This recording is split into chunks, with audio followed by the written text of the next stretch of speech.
नमस्कार, देश की बात में आपका स्वागत है। मैं हूं मनोज मानस। खबरों का रुख करेंगे उससे पहले देख लेते हैं इस वक्त की अहम सुर्खियां। मध्य प्रदेश में 4 लाख करोड़ से अधिक का बजट पेश। लाडली बहनों और किसानों पर धन वर्षा, बिना नए टैक्स के रोजगार और सिंहस्थ पर जोर। बसपा सुप्रीमो में मायावती का ऐलान, अकेले दम पर लड़ेंगे विधानसभा चुनाव, किसी भी पार्टी से नहीं करेंगी गठबंधन।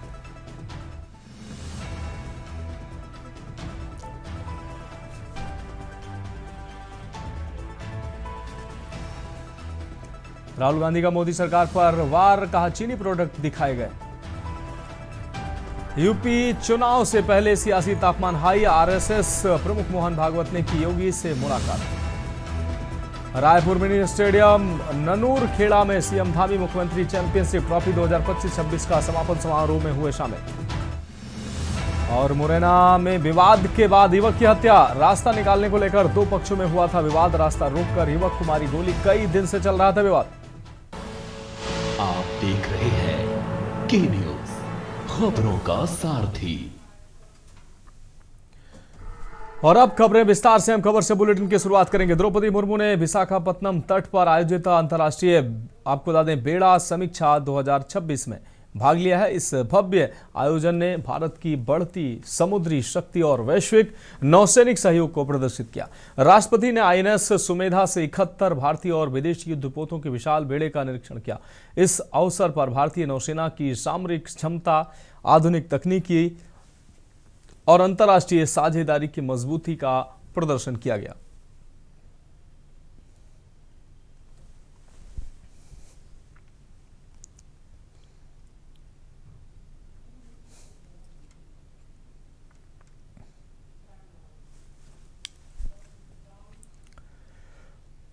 बढ़ेंगे अगली खबर की ओर। यमुनानगर जिले के बुढ़िया क्षेत्र का मामला है, जहां नहर किनारे भगवानगढ़ निवासी उदय और आर्यन की बाइक खड़ी मिली। दोनों युवक मंगलवार शाम से ये कहकर घर से निकले थे कि वे पूजा सामग्री का विसर्जन करने जा रहे हैं, लेकिन देर रात तक वापस नहीं लौटे। परिजनों ने पहले अपने स्तर पर उनकी तलाश की, रिश्तेदारों और जान पहचान वालों से संपर्क किया, मगर कोई सुराग नहीं लगा। सूचना मिलते ही पुलिस टीम मौके पर पहुंची और गोताखोरों को बुलाकर नहर में सर्च ऑपरेशन चलाया। सर, आज सुबह सूचना मिली थाने में कि 2 बच्चे आर्यन और उदय रात के समय पश्चिमी यमुना नहर पर तकरीबन इसमें अनुष्ठान की पूजा सामग्री को पधराने के लिए आए थे और पैर फिसलने से दोनों बच्चे इसमें बह गए। अब ये सूचना मिली थी, गोताखोर बुलाए हैं मौके पर, तो गोताखोर सर्च कर रहे हैं। अभी तीसरे व्यक्ति कोई ऐसी सूचना नहीं है, बाकी जाँच चल रही है, जो भी सामने आएगा तार उससे। बल्लभगढ़ में क्राइम ब्रांच पुलिस के मनमाने रवैये के विरोध में फरीदाबाद जिला बार एसोसिएशन के अधिवक्ताओं ने हड़ताल की और कहा कि जब तक पुलिस टीम के खिलाफ कार्रवाई नहीं होती हड़ताल जारी रहेगी। कल अभियान के दौरान अधिवक्ता टीका डागर की गाड़ी को डंडा मारकर रोका गया, जिससे गाड़ी का फ्रंट मिरर टूट गया और उनके बेटे को चोटें आई हैं। वकीलों का आरोप है कि गाड़ी पर वकील का स्टिकर लगा था और वह कोई अपराधी नहीं था। जिला बार एसोसिएशन के प्रधान राजेश बैंसला ने पुलिस के व्यवहार की निंदा करते हुए कहा कि ये पूरी तरह से गलत है। अधिवक्ताओं ने क्राइम ब्रांच पुलिस के खिलाफ नारेबाजी की और चेतावनी दी कि नियमों के उल्लंघन पर कार्रवाई होनी चाहिए और अब किसी वकील के साथ जबरदस्ती बर्दाश्त नहीं की जाएगी।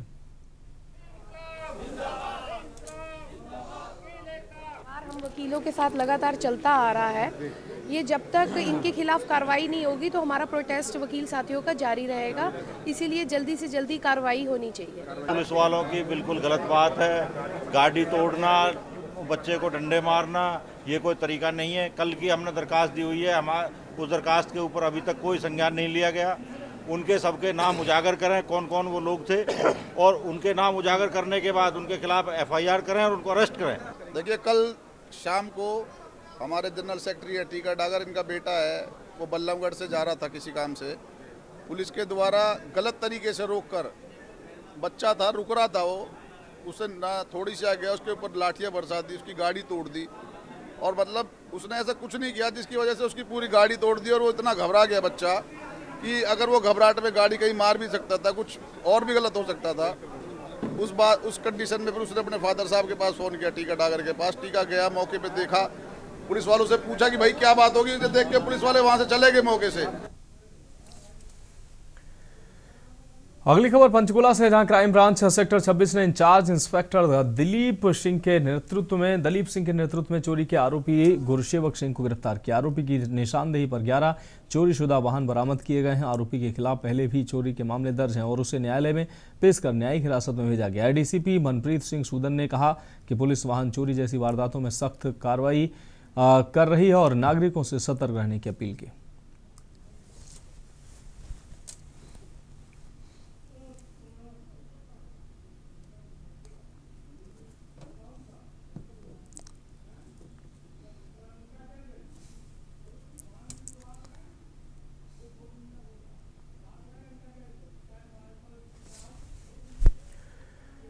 बढ़ेंगे अगली खबर की ओर। रेवाड़ी में विधायक लक्ष्मण सिंह यादव ने बस स्टैंड के नए भवन के निर्माण का शुभारंभ किया है। आपको बता दें, रामगढ़ रोड के दक्ष प्रजापति चौक पर 20 एकड़ में बनने वाले भवन पर 40 करोड़ की लागत आएगी, जिसमें एक साथ 18 बसें खड़ी हो सकेंगी। जिसे पूरा करने के लिए 2 साल का समय निर्धारित किया गया है। 2013 में तत्कालीन मुख्यमंत्री भूपेंद्र सिंह हुड्डा के कार्यकाल में नए बस स्टैंड का शिलान्यास हुआ था, जिसका निर्माण कार्य 18 फरवरी को शुरू हुआ। फिलहाल बस स्टैंड से रेलवे स्टेशन, सचिवालय और बाजार आसानी से आवागमन किया जा सकता है।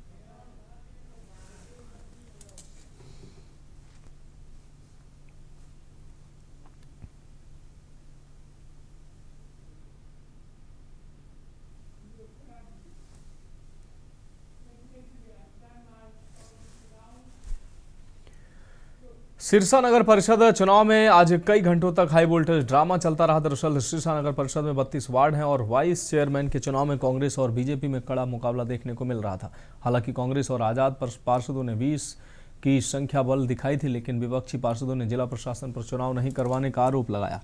बताया जाता है कि सिरसा के एसडीएम राजेंद्र कुमार को चुनाव संपन्न कराने का जिम्मा दिया गया था, लेकिन आरोप है कि एसडीएम राजेंद्र कुमार बीमार होने के चलते चुनाव प्रक्रिया में शामिल नहीं हुए और चुनाव स्थगित हो गया।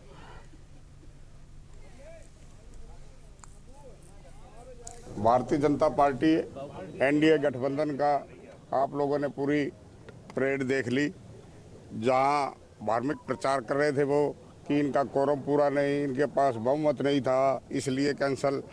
जहां अधिकारी की तबीयत खराब होने से जो ये कैंसिल हुआ, इसका खंडन करने के लिए आपके बीच हम हाजिर हुए हैं और सभी पार्षद हमारे साथ आपको खड़े नजर आ रहे हैं। आज उप प्रधान का चुनाव था और आज हमारे एसडीएम साहब की तबीयत खराब होगी, उसकी वजह से कैंसिल हुआ है। अधिकारी कोई भी बीमार हो सकता है और ये पता नहीं होता कब और किसके कब बीमारी आ जाए, तो उसकी वजह से कैंसिल हुआ है। और आप देख रहे हैं कि बीजेपी के सभी पार्षद यहाँ खड़े हैं। आज 18 तारीख को वाइस चेयरमैन जी का चुनाव था, जो पिछले 6 महीने 7 महीने से शोर मच रहा है। वाइस चेयरमैन का चुनाव, जब हम यहाँ पहुंचे, हमने आज 32 पार्षदों में से एक वाइस चेयरमैन को चुनना था। यहाँ पे सभी पार्टियों के लोग, सारे एमसी इकट्ठे थे, हम सारे इकट्ठे थे, लेकिन यहाँ पहुंचने के बाद पता चला अभी एसडीएम साहब की तबीयत खराब हो गई है।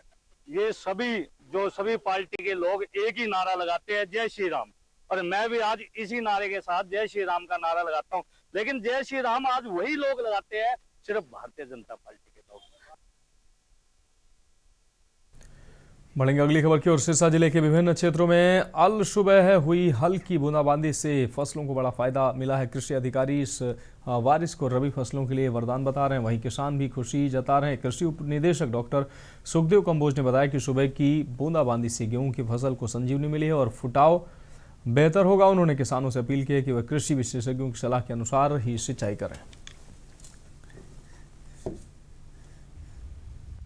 इससे मौसम में तब्दीली आई है। दूसरे महीने में मौसम का टेम्परेचर 30 डिग्री सेल्सियस से ऊपर चला गया था, तो इससे फसलों को काफ़ी नुकसान हो रहा था। तो बरसात रिमझिम हुई है अभी तक, तो इससे फसलों में कुछ फौर दिखेगा और आने वाले दिनों में झाड़ पर भी इसका प्रभाव पड़ेगा।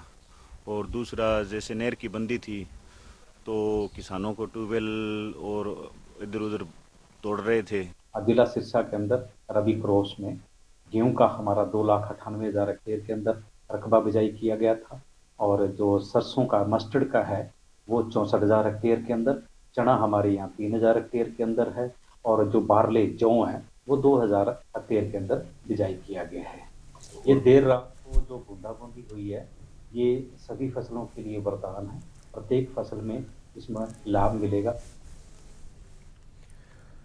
बढ़ेंगे अगली खबर की ओर। महेंद्रगढ़ पहुंचे कांग्रेस प्रदेश अध्यक्ष राव नरेंद्र सिंह ने आगामी बजट सत्र से पहले भाजपा सरकार पर तीखा हमला बोला। उन्होंने कहा कि 19 फरवरी को चंडीगढ़ में कांग्रेस विधायक दल की बैठक में पेंशन कटौती, मनरेगा किसानों की स्थिति, बेरोजगारी और कानून व्यवस्था जैसे मुद्दों पर रणनीति तैयार की जाएगी। राव ने आरोप लगाया कि प्रदेश में लगभग 70,000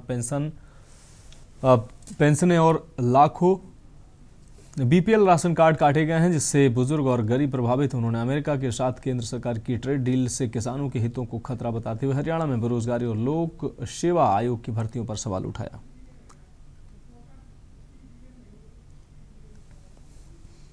एक तो विधानसभा का सत्र परसों से शुरू होगा, 20 तारीख से बजट सेशन भी हो गए और विधानसभा के सत्र के लिए कल हमने 19 तारीख को दोपहर 12 बजे चंडीगढ़ में सीएलपी की मीटिंग बुलाई है कांग्रेस विधायक दल की, जिसमें सेशन के अंदर जो कार्रवाई होती है, जिन साथियों ने, विधायकों ने काम रोको प्रस्ताव देने हैं, सरकार के कामों की जानकारी लेनी है, अपने अपने क्षेत्र की समस्याएं रखनी है, उन सब बारे में कल विस्तृत रूप से विचार विमर्श साथियों से किया जाएगा।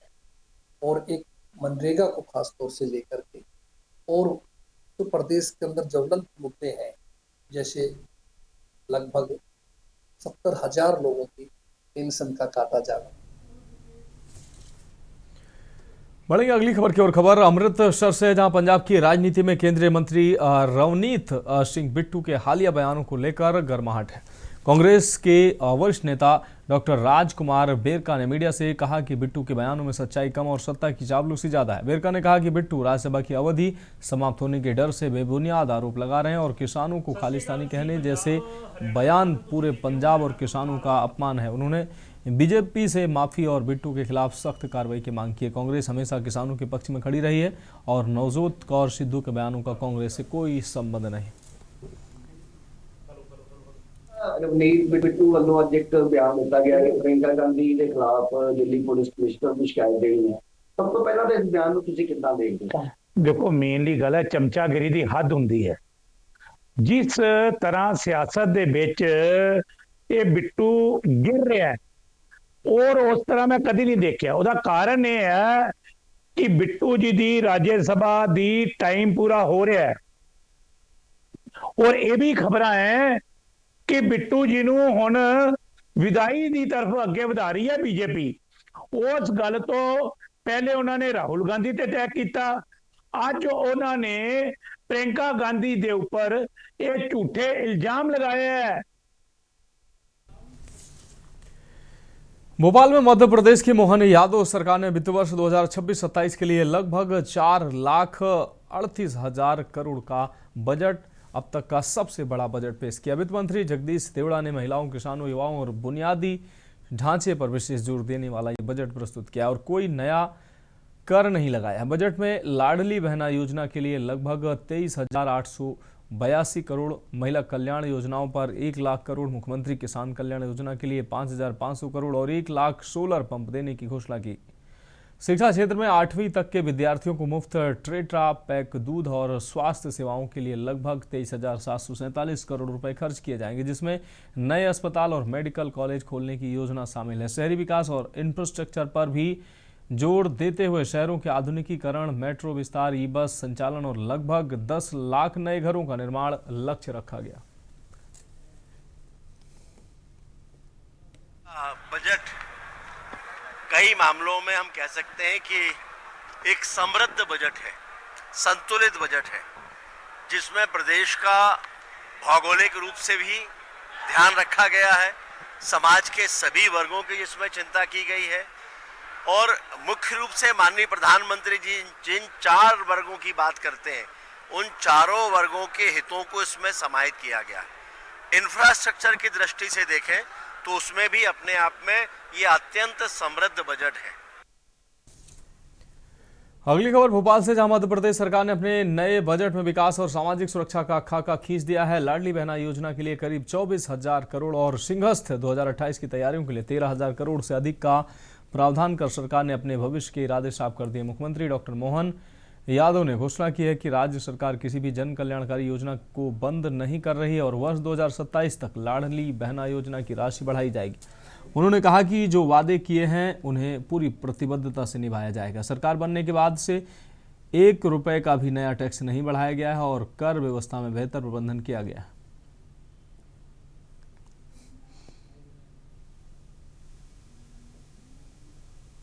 देखिए, आपके सबकी जानकारी के लिए दोबारा बताना चाहूँगा, हमारा बजट पिछले बार 4,21,000 करोड़ का था।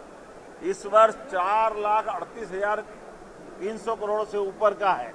लेकिन हमारे द्वारा जो वित्त की लिमिट है, मात्र 72,000 करोड़ का कर्जा लिया था और 72,000 के कर्जे के आधार पर भी हमने अपने उस क्रम के आधार पर जो 4,21,000 करोड़ का हमारा पिछला बजट था, अब बताइए जो वो पूरा कर्जा बता रहा है वो 1 साल का नहीं है, वो जब से मध्य प्रदेश बना है 1956 से, तब से चली आने वाली परंपरा, उस परंपरा के बलबूते पर हमारे पास तो ली गई राशि से हम उसको पूंजीगत व्यय में। मध्य प्रदेश में वित्तीय वर्ष 2026-27 का आम बजट पेश होने के बाद सियासी माहौल गर्मा गया। वित्त मंत्री जगदीश देवड़ा द्वारा पेश किए गए इस पेपरलेस बजट में किसानों, महिलाओं, युवाओं और गरीबों के लिए कई प्रावधानों का दावा किया गया, लेकिन विपक्ष ने इसे सरकार पर तीखा हमला बोला है। कांग्रेस प्रदेश अध्यक्ष जीतू पटवारी ने प्रेस कॉन्फ्रेंस कर बजट को ठग, गुब्बारा और धांधलियों का बजट करार दिया। उन्होंने कहा कि सरकार ने 71,000 करोड़ रुपए के राजकोषीय घाटे का आंकड़ा बताया। ऐसे में 70,000 करोड़ से अधिक के प्रावधानों की पूर्ति कैसे होगी, यह स्पष्ट नहीं है।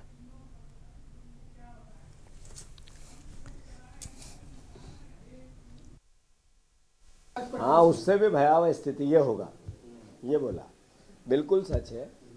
ये एक सरकार को किस तरीके से उसके चेहरे को बताती हुई परिस्थितियां हैं कि कितना भयावह चेहरा इस सरकार का, कि एक तरफ लाडली बहना की बात होती है, एक तरफ बहन की सुरक्षा की बात होती है, उसके लिए बजट में बड़े बड़े प्रोविज़न की बात होती है और लगभग 23 से 25 बेटियां रोज़ गायब होती हैं। 23 से 25 बेटियों का रोज़ बलात्कार होता है। तो मध्य प्रदेश सरकार अपने आप के गिरेबान में झांके। अगली खबर भोपाल से, जहां मध्य प्रदेश के राज्य मंत्री गौतम टेंडवाल ने बजट पर अपनी राय दी। उन्होंने कहा कि नया बजट विकसित भारत को ध्यान में रखकर तैयार किया गया बजट महिला सशक्तिकरण, कृषि, शिक्षा और स्वास्थ्य को प्राथमिकता देगा। इसके अलावा उन्नत किस्म के बीज और खाद को बढ़ावा देने पर भी जोर होगा। मध्य प्रदेश सरकार विकसित भारत के संकल्पना को साथ में लेकर के काम कर रही है, अमृत भारत संकल्पना लेकर के काम कर रही है। और ये प्रदेश का जो बजट होगा, ये बजट में 11% से अधिक जीडीपी का विकास का बजट होगा और किसान की, मजदूर की, युवा की आर्थिक स्थिति कैसे सुधर हो उसका बजट होगा और महिला सशक्तिकरण का बजट होगा। गृहिणी का आत्मनिर्भर गृहिणी बने उसके हित में बजट होगा। कृषि को कि उन्नत कृषि कैसे की जाए, उत्पादन क्षमता कैसे बढ़े उसका बजट होगा। कृषि में नई प्रयोगशालाओं के साथ में नई खाद और नए बीजों का उन्नत का बजट होगा। इस प्रकार शिक्षा, स्वास्थ्य को लेकर भी यह बजट विकसित बजट होगा। विद्यार्थियों के हित का बजट होगा। बढ़ेंगे अगली खबर की ओर। इंदौर में बच्चा चोरी गैंग की झूठी अफवाह फैलाने वालों के खिलाफ पुलिस सख्त कार्रवाई करेगी। सोशल मीडिया के दुरुपयोग के जरिए कुछ लोग शहर में भ्रामक पोस्ट, मैसेज और वीडियो वायरल कर रहे हैं, जबकि इंदौर में ऐसी कोई घटना सामने नहीं आई और न ही कोई गैंग सक्रिय। पुलिस कमिश्नर द्वारा पहले ही धारा 163 BNS के तहत कार्रवाई के आदेश जारी किए जा चुके हैं। आदेश का उल्लंघन करने पर धारा 223 BNS के तहत FIR दर्ज कर बड़ी कार्रवाई की जाएगी। साथ ही गैर जिम्मेदार लोगों के सोशल मीडिया अकाउंट्स भी ब्लॉक कराए जाएंगे। पुलिस ने आमजन से अपील की है कि ऐसी अफवाहों पर ध्यान न दें और न ही उन्हें शेयर करें। किसी भी भ्रामक खबर की सूचना संबंधित थाने या इंदौर पुलिस के क्राइम वॉच नंबर 7049108283 पर दें।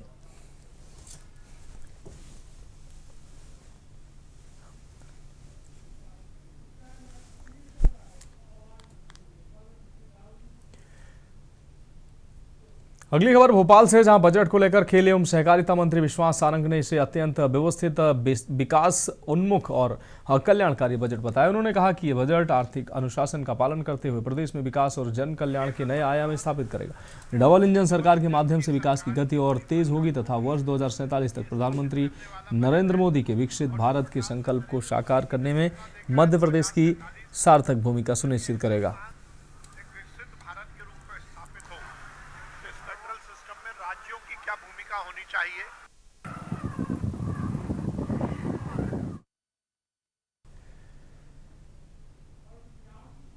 अब बढ़ेंगे अगली खबर की ओर। जांजगीर चांपा से अहम खबर, जहां जिले से शिक्षा व्यवस्था को झकझोरने वाला चिंताजनक मामला सामने आया है। आपको बता दें, अकलतरा ब्लॉक के शासकीय पूर्व माध्यमिक शाला वेस्तरा सबरिया डेरा में प्राचार्य द्वारा विद्यार्थियों से पानी भरवाने का वीडियो वायरल हुआ है।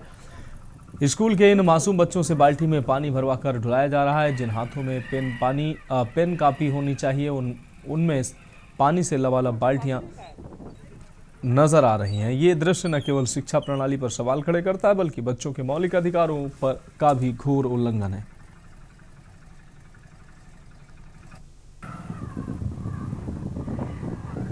गुरुजी भेजी इसको माता।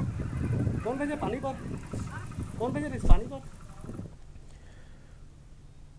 बलरामपुर जिले के हंसपुर गांव में 15 फरवरी की रात अवैध खनन की जांच के दौरान एसडीएम करुण डहरिया और उनकी टीम पर मारपीट के आरोप के बाद एक परिवार का सहारा छिन गया।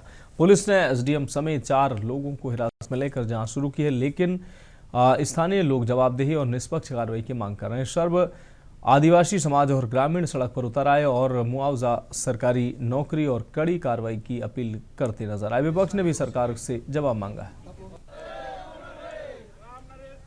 देखिए, एसडीएम करुण डहरिया जिस दिन से कुसमी नगर प्रशासन के कुर्सी में बैठे हैं, उनके द्वारा आम दिनों ऐसी घटना हमेशा होती रही है और जिसको भी पाते हैं आए दिन मारपीट अपने हाथ से माने गुंडागर्दी का माने स्थिति पैदा कर देते हैं। और प्रशासनिक अधिकारी है, यदि कोई घटना होती है भाई उनके छोटे अधिकारी को भेजना चाहिए और वहाँ पर वो स्वयं जाके और अपना गुंडाई प्रदर्शित करते हैं। हंसपुर के राम नरेश उरांव की हत्या से संबंधित मामला है और उसके साथ और 2 लोग घायल हैं जो अभी हॉस्पिटल में एडमिट हैं।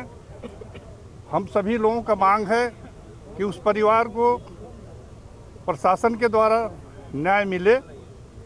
सबसे पहले तो जो अपराधी हैं उनके ऊपर एफआईआर दर्ज हो इस थाने में।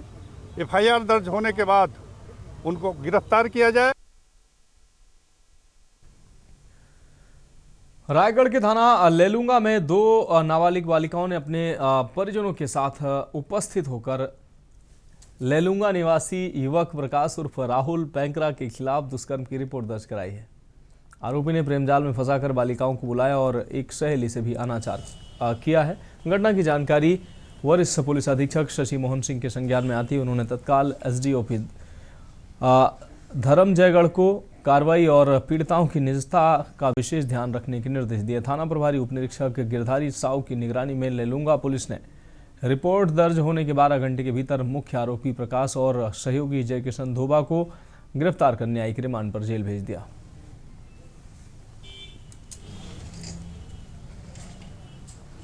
में एक नाबालिग बालिका अपने नाबालिग सहेली के साथ रिपोर्ट आगे दर्ज कराए कि उसका ओम प्रकाश उर्फ राहुल पैकरा नामक व्यक्ति से फोन के माध्यम से दिसंबर 2025 में पहचान हुई थी।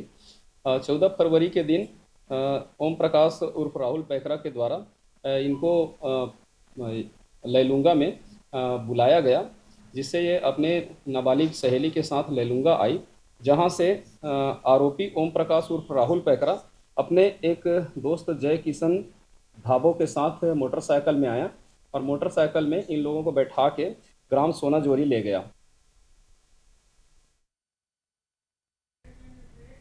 खबरों में वक्त है, खबरें का जल्द हाजिर होंगे।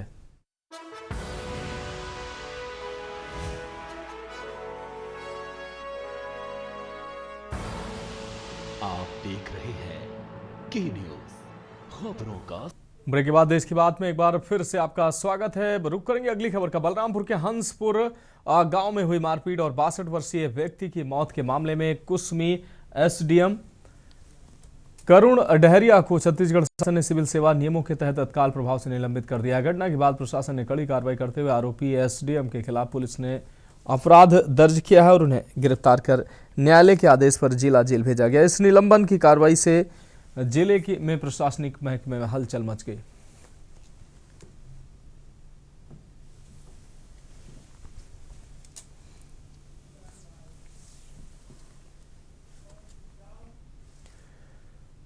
अब बढ़ेंगे अगली खबर की ओर। पेंड्रा के मरवाही थाना क्षेत्र के कटरा गांव में पड़ोसी राम प्रसाद आयाम की दिन दहाड़े टंगिया मारकर हत्या करने वाले आरोपी आनंद चौधरी उर्फ पप्पू को द्वितीय अतिरिक्त सत्र न्यायाधीश पेंड्रा रोड श्रीमती एकता अग्रवाल ने 11 महीने में आजीवन कारावास और 1000 रुपए का अर्थदंड की सजा सुनाई। मामला 2 अप्रैल 2025 का है, जब रामप्रसाद महुआ बीन रहा था और आरोपी को शक हुआ कि रामप्रसाद उसकी पत्नी के साथ संबंध रखता है।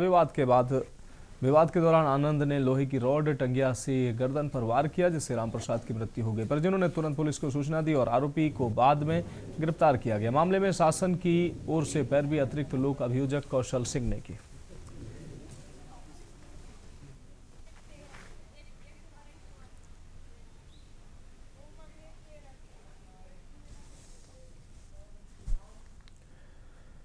सरगुजा में जिले के गांधीनगर थाना क्षेत्र में हुई सोने चांदी के जेवरों की चोरी का पुलिस ने महज कुछ ही दिनों में पर्दाफाश कर दिया है। मामला 4-5 फरवरी की दरमियानी रात का है, जब अनिल कुमार दास के सोने मकान को निशाना बनाकर चोरों ने करीब 1,30,000 रुपए के गहने पार कर दिए थे। डीआईजी एवं एसएसपी सरगुजा के कड़े निर्देशों के बाद गांधीनगर पुलिस ने मामले की सघन जांच शुरू की है। पुलिस ने घेराबंदी कर 3 मुख्य आरोपियों अतुल तिग्गा, सत्यदीप तिग्गा और राजा लड़का को गिरफ्तार किया।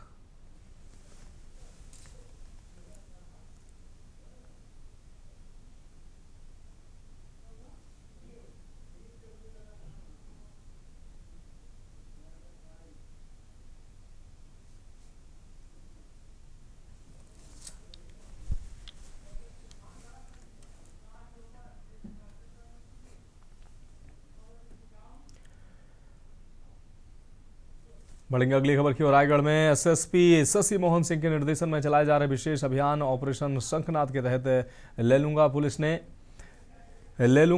ओडिशा बूचड़खाने ले जाए जा रहे मवेशियों को बचाया है। आपको बता दें, मुखबिर की सूचना पर पुलिस ने 17 फरवरी की शाम ग्राम झगरपुर के पास घेराबंदी कर मवेशी ले जा रहे युवक देवानंद यादव को गिरफ्तार किया, जबकि उसका साथी रब्बुल खान फरार है। उसकी तलाश जारी है। मुक्त गौवंश का पशु चिकित्सीय परीक्षण कर चारा पानी की व्यवस्था की गई है। आरोपियों पर पशु क्रूरता और पशु संरक्षण अधिनियम के तहत कार्रवाई की गई है। एसएसपी शशि मोहन सिंह ने चेतावनी दी है कि ऑपरेशन शंखनाद के तहत जिले में एक भी गौवंश की तस्करी नहीं होने दी जाएगी।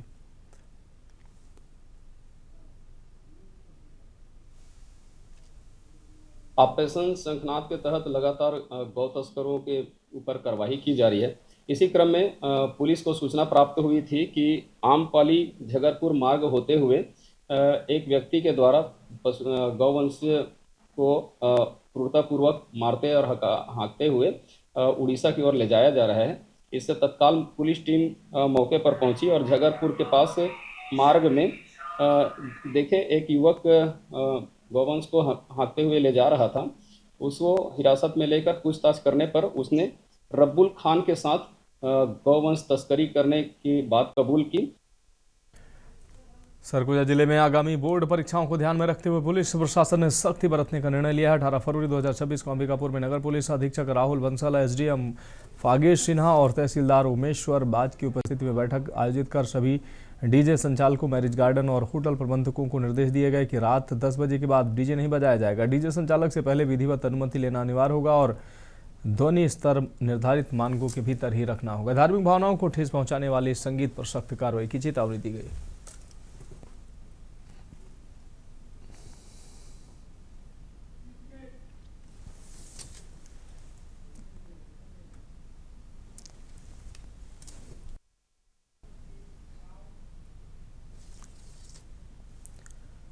बढ़ेंगे अगली खबर की ओर। सरगुजा जिले के थाना कोतवाली पुलिस ने 17 फरवरी 2026 को नया बस स्टैंड के पीछे गुमटी के सामने मुखबिर की सूचना पर घेराबंदी कर 2 अंतर्राज्यीय गांजा तस्कर अमित शर्मा देवचंद यादव को गिरफ्तार किया। आरोपियों के कब्जे से 21 किलो 400 ग्राम अवैध गांजा, जिसकी अनुमानित कीमत 4,28,000 रुपये तथा 3,090 रुपये नगद बरामद किए। पूछताछ में दोनों ने बताया कि वे ओडिशा से गांजा लाकर बनारस बेचने की योजना बना रहे थे। पुलिस ने NDPS एक्ट की धारा के तहत मामला दर्ज किया है।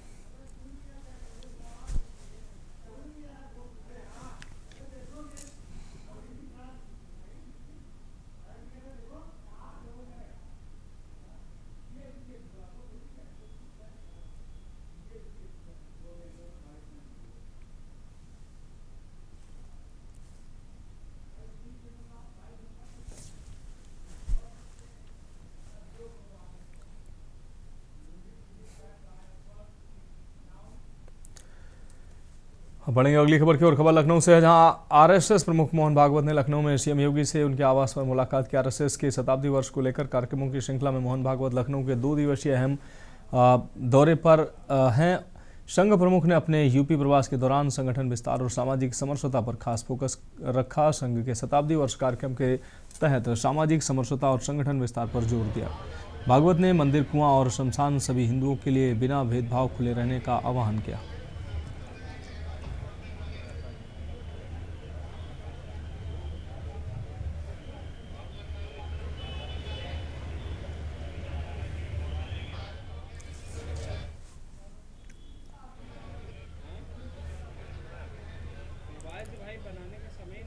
बढ़ेंगे अगली खबर की ओर। फर्रुखाबाद के अपर सिविल न्यायाधीश एवं सचिव जिला विधिक सेवा प्राधिकरण प्रियंका गांधी ने जिला कारागार फतेहगढ़ का औचक निरीक्षण किया। निरीक्षण के दौरान उन्होंने जेल, अस्पताल, बैरक, पाकशाला और लीगल एड क्लिनिक का जायजा लिया तथा बंदियों से मिलकर उनके लंबित मामलों और स्वास्थ्य संबंधी जानकारी ली। मौजूद डॉक्टर नीरज को आवश्यक दिशा निर्देश दिए और जेल प्रशासन को भोजन व साफ सफाई पर विशेष ध्यान देने को कहा। इस दौरान deputy chief legal and defence council Surendra Kumar Rana ने बंदियों को विधिक सहायता और परामर्श देकर जागरूक किया। निरीक्षण में जिला कारागार अधीक्षक अरविंद श्रीवास्तव, जेलर वैभव कुशवाहा सहित अन्य अधिकारी उपस्थित रहे।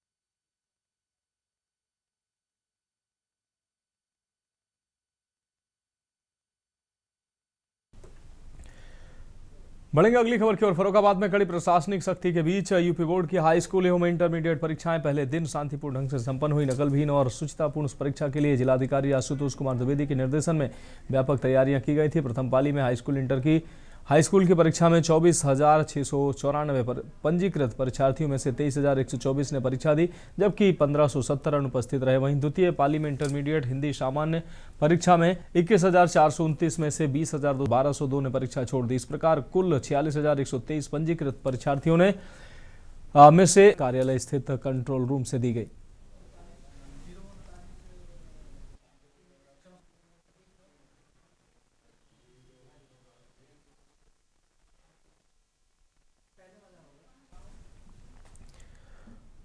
अगली खबर कानपुर से, जहां राष्ट्र के लिए मध्यस्थता अभियान 2.0 के तहत कानपुर नगर में लंबित मामलों के त्वरित निपटान की विशेष पहल शुरू की गई। जिला विधिक सेवा प्राधिकरण कानपुर नगर ने राष्ट्रीय विधिक सेवा प्राधिकरण तथा राज्य विधिक सेवा प्राधिकरण उत्तर प्रदेश के निर्देशन में 18 फरवरी 2026 से यह अभियान आरंभ किया।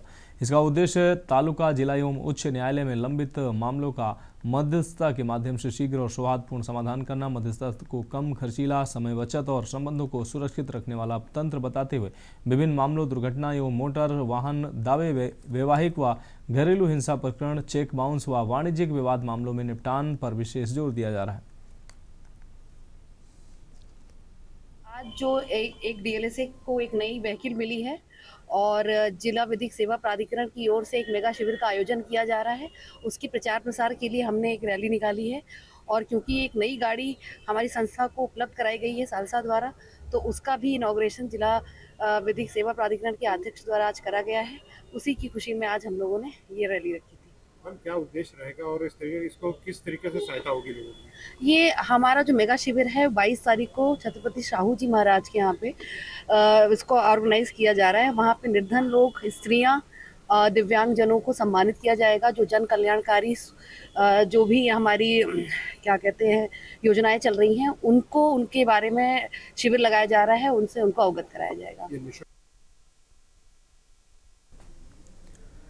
बढ़ेंगे अगली खबर की ओर। बुलंदशहर जिले के पहासू क्षेत्र में मौसम के बदले मिजाज ने किसानों के माथे पर चिंता की लकीरें खींच दी हैं। पिछले कुछ घंटों से तेज हवाओं के साथ रुक रुक कर हो रही बेमौसम बारिश ने न केवल जनजीवन को प्रभावित किया बल्कि खेती किसानी के लिए भी मुसीबत खड़ी कर दी।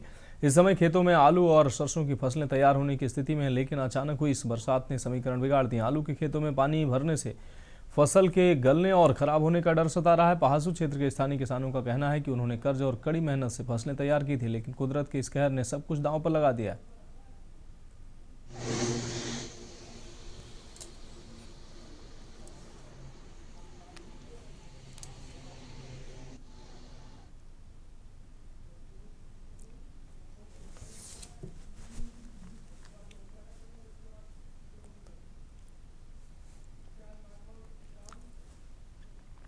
संभल में बन रही कथित फिल्म यादव लव स्टोरी को लेकर विवाद बढ़ गया। समाजवादी पार्टी के कार्यकर्ताओं ने जिलाधिकारी को ज्ञापन सौंपकर फिल्म के प्रदर्शन पर रोक लगाने की मांग की, क्योंकि उनका आरोप है कि फिल्म में यादव समाज की छवि गलत तरीके से प्रस्तुत की गई और प्रचार सामग्री से सामाजिक भावनाएं आहत हो रही हैं। ज्ञापन में कहा गया कि जाति विशेष को प्रेम कहानी से जोड़ना समाज की गरिमा के खिलाफ है। प्रदर्शन कर रहे लोगों का कहना है कि ट्रेलर और प्रचार से सामाजिक सौहार्द प्रभावित हो सकता है और कानून व्यवस्था पर असर पड़ सकता है। प्रशासन ने ज्ञापन प्राप्त कर मामले की जांच कराने का आश्वासन दिया और शांति व्यवस्था बनाए रखने का भी भरोसा दिया।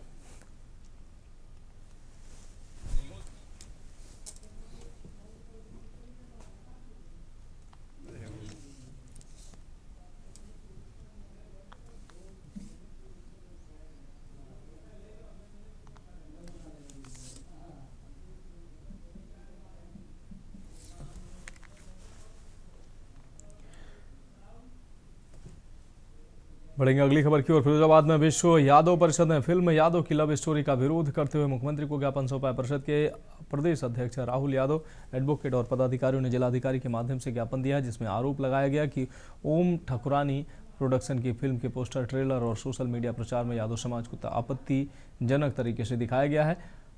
परिषद ने प्रदर्शन पर रोक और आवश्यक कार्रवाई की मांग की, क्योंकि इससे समुदाय की भावनाएं आहत हुई हैं और रोष फैला है।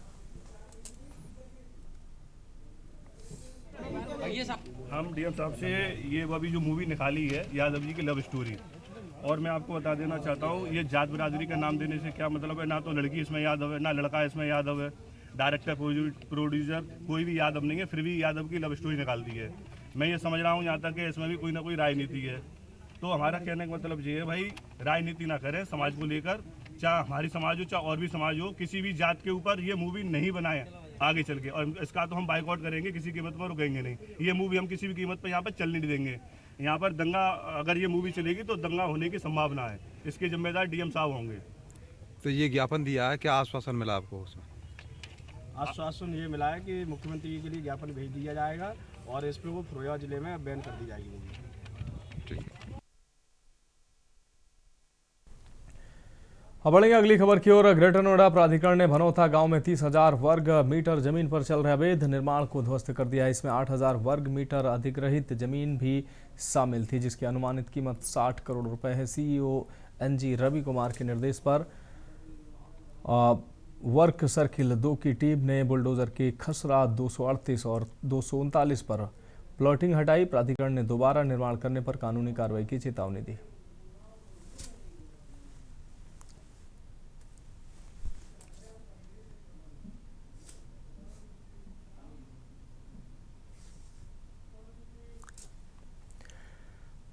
बढ़ेंगे अगली खबर की ओर। मथुरा के नगला काजी गांव में 2 पक्षों के बीच मारपीट और पथराव का मामला सामने आया है। सोशल मीडिया पर वीडियो वायरल होने के बाद पता चला है कि एक पक्ष ने दूसरे पक्ष के 5 लोगों को घायल किया है, जिनमें से एक की हालत गंभीर है। सूचना पाकर मौके पर पहुंची पुलिस ने घायलों को नजदीकी अस्पताल में भर्ती कराया। घटना थाना जमुनापार इलाके के गाँव नगला काजी की है।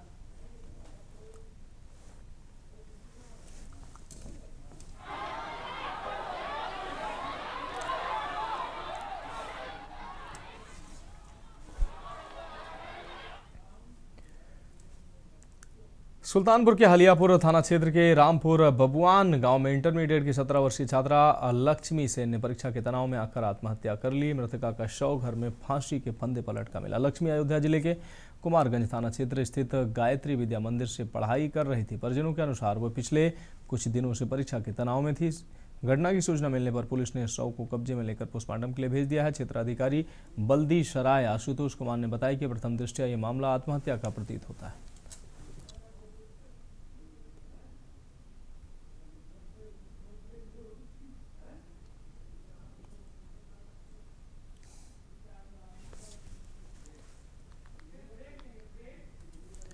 खबरों में वक्त एक और ब्रेक का। जल्द हाजिर होंगे।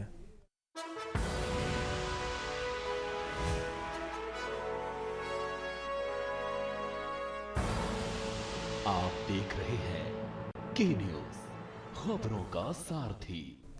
ब्रेक के बाद देश की बात में एक बार फिर से आपका स्वागत है। बढ़ेंगे अगली खबर की ओर। खबर फिरोजाबाद से है, जहां आगरा और अलीगढ़ परिक्षेत्र के उप निदेशक रमेश तिवारी ने फायर ब्रिगेड कार्यालय का निरीक्षण किया। उन्होंने अधिकारियों को दिशा निर्देश दिए हैं और अग्निशमन उपकरणों, फायर टेंडर आदि की तकनीकी जानकारी दी।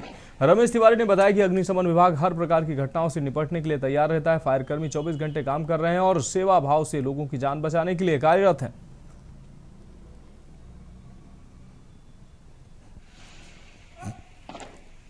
ये वार्षिक निरीक्षण था जो है, और इसके पहले समय समय पे उच्च अधिकारियों को जो भी आदेश आते हैं उसी के तहत निरीक्षण किया गया था। जैसे अग्निकांडों पे गाड़ियों का रिस्पांस टाइम, गाड़ियों के फायर फाइटिंग सिस्टम, उनके होज पाइप, सारी चीज़ों का निरीक्षण किया गया, टाइम को चेक किया गया। और ये आगामी फायर सीजन को देखते हुए हम लोगों ने जो है ये तैयारियों के तहत हमने इसका आज फायर स्टेशन फिरोजाबाद का निरीक्षण किया है। अगली खबर फिरोजाबाद से, जहां फिरोजाबाद पुलिस ने अवैध शराब तस्करों के खिलाफ कड़ी कार्रवाई की है। आपको बता दें, आगरा लखनऊ एक्सप्रेसवे की सर्विस रोड पर दत्तावली अंडरपास के पास संदिग्ध वाहन की चेकिंग के दौरान एक ट्रक रोका गया। ट्रक से 810 पेटी अवैध अंग्रेजी शराब बरामद हुई। मटसेना थाना पुलिस और एसओजी संघ सर्विलांस टीम ने संयुक्त अभियान में 2 अंतर्राज्यीय तस्करों को गिरफ्तार किया है। शराब की कीमत लगभग 1 करोड़ रुपए आंकी गई है। साथ ही एक ट्रक और मोबाइल फोन भी बरामद हुआ।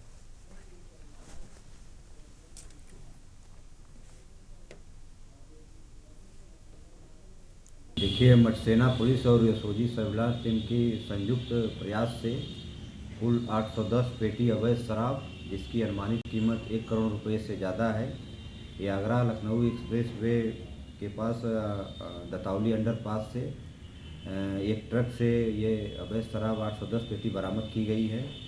इसमें 2 अंतर्राज्यीय शराब तस्करों को गिरफ्तार किया गया है। मीर खां और सवाई सिंह, ये जिला बाड़मेर राजस्थान के रहने वाले हैं। पूछताछ में इन्होंने ये बताया कि ये पंजाब से शराब ट्रक में लोड करके बिहार ले जा रहे थे। बढ़ेंगे अगली खबर की ओर। ललितपुर नगर में रक्षा विभाग की 208 एकड़ भूमि कई स्थानों पर बिखरी पड़ी है। जिलाधिकारी की पहल से इसे विकास से जोड़कर आवास विकास परिषद अथवा कॉलोनी विकसित करने की योजना सफल होती दिख रही है। झांसी ललितपुर के सांसद अनुराग शर्मा की इस दिशा में प्रयासरत हैं। झांसी आवास विकास परिषद की बोर्ड बैठक में कलेक्ट्रेट रेट में प्रस्ताव पास हो चुका है और रक्षा विभाग आगरा हेड ऑफिस से स्वीकृति भी मिल चुकी है। नगर में यह भूमि एलाइट चौराहा बस स्टैंड के पास से मेडिकल कॉलेज के समीप एसपी कार्यालय के सामने और गला मंडी के पास स्थित है। अनापत्ति प्रमाण पत्र के लिए एलएमसी पोर्टल पर ऑनलाइन आवेदन भी किया गया है। जैसे ही आवास विकास परिषद और रक्षा विभाग की सहमति एवं एनओसी प्राप्त होगी, जिला अधिकारी की विकास की पहल रंग लाती नजर आएगी। देखिए, रक्षा विभाग की कुल भूमि लगभग 274 एकड़ है, जिसमें से लगभग 64 एकड़ हवाई पट्टी बनाने के लिए जाएगी और लगभग बाकी जो बचेगा 208-9 एकड़ के आसपास, उसको आवास विकास ने खरीदने के लिए अपनी सहमति प्रदान कर दी। उन्होंने आवास विकास के बोर्ड ने भी पारित कर दिया है। उसके अलावा रक्षा विभाग का एक एलएमसी पोर्टल होता है जिस पे अप्लाई करना होता है और वो भूमि की ऑनलाइन अनापत्ति देते हैं, वो भी आवास विकास द्वारा किया जा चुका है। अब आवास विकास के करने के बाद जो पहला स्तर होता है इनके आर्मी का, वहां से उसकी संस्तुति भी भेजी जा चुकी है।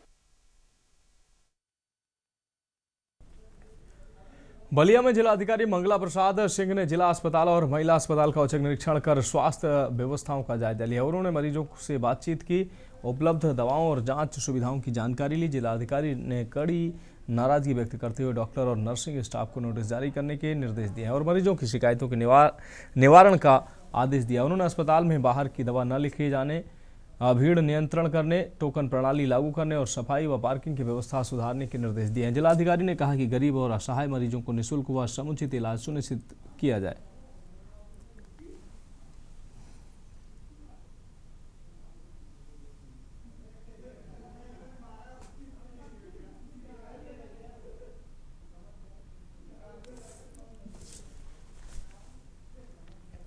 सुल्तानपुर के मोतीगरपुर थाना क्षेत्र के कर्माजितपुर गांव में तिलकोत्सव समारोह के दौरान हर्ष फायरिंग करने वाले आबकारी सिपाही सुरेंद्र कुमार यादव को पुलिस ने गिरफ्तार कर न्यायालय में पेश किया है, जहां से उसे जेल भेज दिया गया। हर्ष फायरिंग में उनका साथी सिपाही विनीत मिश्र गंभीर रूप से घायल हो गया था। पुलिस ने बरामद पिस्टल को बैलिस्टिक जांच के लिए फॉरेंसिक लैब भेजा गया है। आपको बता दें कि रायबरेली में तैनात आबकारी विभाग के सिपाही सुरेंद्र कुमार यादव द्वारा लाइसेंसी पिस्टल से की गई हर्ष फायरिंग में उनके ही साथी सिपाही विनीत कुमार मिश्र गंभीर रूप से घायल हो गए थे।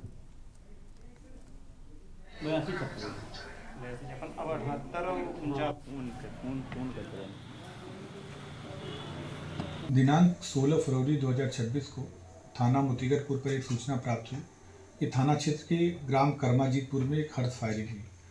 पुलिस ने जब पूरी जानकारी की तो यह बात पता चली कि अंकुर शुक्ला, जो कि आबकारी विभाग में सिपाही हैं, जिनकी पोस्टिंग रायबरेली में है, उनकी आज कर्माजीतपुर में तिलक थी, जिनमें उनके दो साथी विनीत मिश्रा और सुरेंद्र यादव, जो कि आबकारी विभाग में रायबरेली में ही उनके साथ सिपाही पद पे पदस्थ हैं, वो भी आए हुए थे।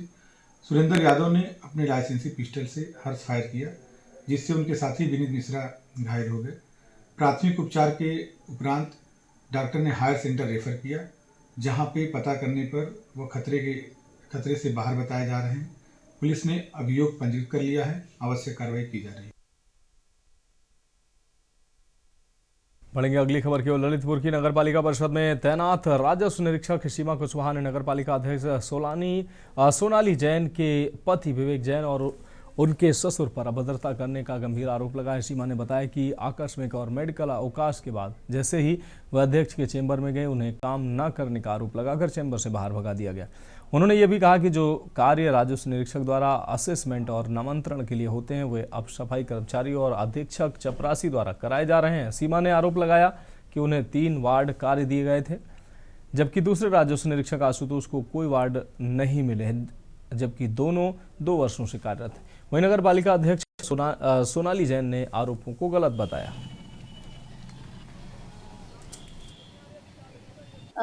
कल मैं गई चेयरमैन मैडम से बात करने के लिए, तो चेयरमैन के जो हस्बैंड है वो जिम्मी वहीं बैठे हुए थे, तो उनसे मैंने बोला तो वो मुझसे बोलते हैं चेंबर से बाहर निकलो, और फिर वो मैडम भी बोलती हैं गेट आउट। मैडम उस समय साथ में थी क्या? मैं उनके चेंबर में गई थी बात करने। नगर पालिका अध्यक्ष है उस समय? हाँ वहीं थी, वहीं बैठी हुई थी, उनके सामने ही बोला हमने। पूरे ऑफिस के स्टाफ भी वहीं था, उन लोगों मतलब सब लोग देख रहे थे वो लोग। सर्वप्रथम सीमा के द्वारा जो आरोप लगाया जा रहा है कि हमारे परिवार वालों ने अभद्रता की है, तो ये बिल्कुल बेबुनियाद है, क्योंकि सीमा के साथ मेरे परिवार ने अभद्रता नहीं की, उन्होंने हमारे साथ अभद्रतापूर्वक व्यवहार किया है। क्योंकि आपने इसके पहले देखा होगा, अमर उजाला ने भी एक स्टेटमेंट निकाला था कि पूरा नगर पालिका का पटल खाली था। इस बात का प्रत्यक्ष प्रमाण है कि इस पटल पे कर्मचारी रहते नहीं। जो 10 से 12 का टाइम दिया गया है समस्या निस्तारण करने का, उसमें कोई भी विभाग का कर्मचारी मोस्टली टाइम पे एब्सेंट रहता है। फिलहाल देश की बात में अभी के लिए मेरे साथ इतना ही। मुझे दीजिए इजाजत और आप देखते रहिए के न्यूज इंडिया।